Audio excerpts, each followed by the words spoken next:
Halo semuanya, selamat datang di ulasan kita kali ini. Hari ini kita bakal ngomongin sebuah konsep yang jujur aja, keren banget. Ini berawal dari kisah super epic ribuan tahun lalu yang ternyata, percaya nggak percaya, masih relate banget sama kehidupan kita sekarang.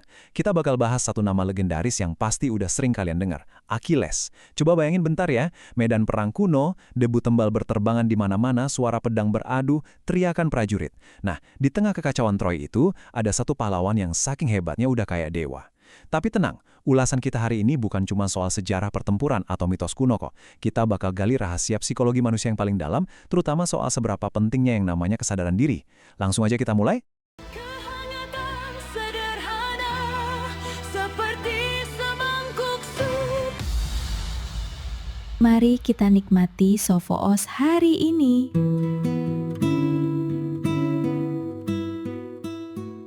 Oke, mari kita bedain ini bareng-bareng. Ada satu pemikiran atau quote yang bunyinya gini. Yang menjatuhkan kita bukan musuh besar, tapi hal kecil yang kita abaikan sejak awal. Dalam banget kan? Kata-kata ini tuh bener-bener nyentil kenyataan yang sering kita alami. Gini deh, kita tuh sering banget terlalu fokus sama masalah atau tantangan yang gede banget di depan mata. Kita udah siap-siap nih mati-matian ngadepin krisis besar. Ujung-ujungnya, kita malah jatuhnya gara-gara kesandung kerikil kecil di dalam sepatu kita sendiri. Sesuatu yang kelihatannya sepele banget, sesuatu yang kita anggap remeh. Nah, mari kita lihat gimana filosofi ini kejadian langsung di pahlawan paling hebat di dunia kuno tadi. Di cerita Perang Troya, si Achilles ini bukan sekedar prajurit biasa yang cuma modal pegang pedang. Dia tuh jagoan utamanya, pahlawan terbesar Yunani, dan bisa dibilang nyaris nggak bisa dikalahin. Kalau dia udah turun ke medan perang, wah, seolah-olah waktu tuh berhenti sebentar. Musuh tuh udah gemetar duluan, bahkan pada mundur sebelum pedang ditarik. Bayangin aja ada orang yang fisiknya, kelincahannya, dan skill berantemnya tuh absolut banget. Sampai-sampai kehadiran dia doang udah bisa ngubah hasil peperangan. Dia benar-benar dilihat sebagai sosok yang abadi, superior, dan tanpa celah sedikit pun. Dan mungkin aja, karena semua orang nganggap dia kayak gitu, dia mulai ngerasa kalau dirinya emang sekebal itu dari kegagalan. Nah, yang paling menarik dari bagian ini tuh proses di balik kekuatan supernya. Kekebalan tubuh Achilles ini bukan kebetulan semata. Waktu dia masih bayi, ibunya, seorang dewi laut bernama Thetis, tuh ketakutan banget dengar ramalan soal kematian anaknya. Saking panik dan sayangnya sama si anak, ibunya bawa bayi Achilles ini ke sungai Styx yang mistis dan nyelupin dia ke aliran airnya. Harapannya, air magis itu bakal bikin seluruh tubuh si bayi kebal dari semua senjata fana. Tapi, ada satu detail kecil yang ternyata fatal banget. Supaya bayinya nggak hanyut terbawa arus, ibunya kan otomatis harus megangin dia erat-erat ya kan? Nah, ibunya mencengkereng persis di bagian tumitnya. Akibatnya, ya bagian tumit tempat tangan ibunya menempel itu jadi satu-satunya area yang sama sekali nggak kena air magis. Cuma daging manusia biasa, tanpa perlindungan apa-apa. Bener-bener sebuah detail teknis yang sangat kecil, yang ironisnya bakal ngerubah sejarah. Dan disinilah titik balik tragedi epik itu terjadi. Setelah semua kemenangan luar biasa yang dia raih, setelah dia ngebantai begitu banyak musuh besar di bawah terik matahari Troy, kejatuhan akhirnya justru nggak datang dari hantaman pedang raksasa atau strategi perang yang jenius. Nggak sama sekali. Achilles dikalahkan cuma gara-gara satu. Iya, satu anak panah doang. Satu anak panah beracun yang melesat di tengah kekacauan perang dan menancap dengan presisi mematikan tepat di tumitnya. Titik lemah satu-satunya di seluruh tubuh raksasa itu. Coba bayangin deh ironinya. Sebuah sosok yang kekuatannya nggak masuk akal, yang pertahanannya itu 99,9% sempurna, pada akhirnya hancur lebur jatuh ke tanah cuma karena satu titik rapuh yang nggak terlindungi. Dari kisah tragis inilah, akhirnya muncul sebuah istilah yang pasti sering banget kita dengar sampai detik ini.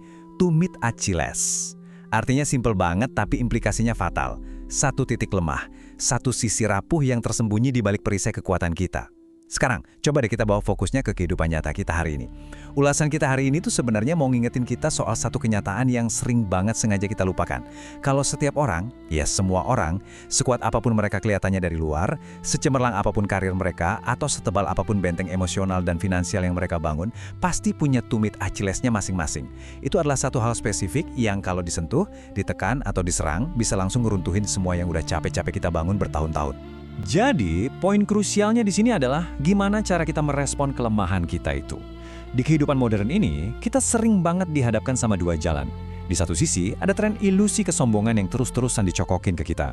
Kita dipaksa abis-abisan buang energi cuma buat pamer pencapaian, moles kekuatan, dan pura-pura, literally berpura-pura keras kalau kita nggak punya kelemahan sama sekali.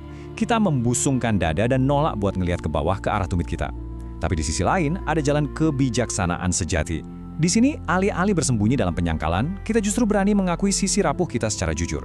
Ya seenggaknya terbuka ke diri sendiri lah, dan pelan-pelan ambil langkah proaktif buat ngelindungin titik lemah itu. Teman-teman, punya kelemahan itu bukan masalah. Itu emang udah kodrat absolut kita sebagai manusia. Bencana aslinya tuh baru kejadian kalau kita terlalu sibuk dan terlena pamer kehebatan sampai lupa ngejaga satu-satunya titik rapuh yang bisa ngancurin segalanya. Pemikiran ini bawa kita ke kesimpulan yang benar-benar dalam dari materi yang kita ulas hari ini. Terus pertanyaannya, siapa sih yang akhirnya bisa bertahan ngelewatin semua badai dan ujian hidup yang nggak ketebak ini? Bukan mereka yang suaranya paling keras, bukan yang paling kuat fisiknya atau duitnya paling banyak, dan jelas bukan yang mendeklarasikan dirinya tak terkalahkan. Yang benar-benar bisa survive dalam jangka panjang itu adalah mereka yang paling sadar diri. Mereka yang dengan kejujuran brutal tahu banget di mana batas kemampuannya. Mereka yang teliti ngenalin setiap celah sekecil apapun di balik ego mereka sendiri. Dan yang paling penting dari semuanya, mereka yang nggak membiarkan dirinya ditelan oleh kesombongan. Kesadaran diri yang rendah hati inilah perisai ajaib yang sesungguhnya di dunia nyata. Perisai yang terbukti jauh lebih kokoh buat nyelamatin kita daripada mitos air sungai Styx. Sebagai penutup ulasan yang sangat reflektif ini, saya mau ninggalin kalian sama satu pertanyaan. Coba deh direnungin sebentar dalam hati. Kelemahan kecil apa sih yang lagi kalian abaikan saat ini yang sebenarnya berpotensi nguruntuhin segalanya?